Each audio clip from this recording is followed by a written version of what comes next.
শুভ দুপুর। দাদা ভাই কেমন আছেন? ভালো আছি দাদা ভাই, আপনি কেমন আছেন? আছি মোটামুটি। আজকে অনেক রৌদ্র বুঝছেন। এখন কি করব? এখন ছায়ার মধ্যে বসে থাকবেন, রৌদ্রের মধ্যে বের হবেন না। আপনি বেশি করে লেবু শরবত খাচ্ছেন তো? হ্যাঁ, লেবু খাবেন, কন্টিনিউ লেবু খেয়ে যাবেন। হ্যাঁ, লেবুর উপকার ভিটামিন সি। ঠিক আছে। লেবু সস্তা ভাই, লেবু ছাড়া কোনো গতি নাই। দুপুরে খানা দানা হয়েছে? না, খাবো এখন, বাসায় যাব। বাসা যাবেন?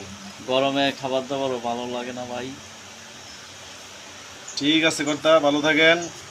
সকলকে বলছি আমাদের এই চ্যানেলটুকু দেখে অবশ্যই লাইক এবং কমেন্ট, কমেন্ট করবেন এবং বলেন। সাবস্ক্রাইব করে দেবেন। ঠিক আছে, ধন্যবাদ সকলকে, ভালো থাকে।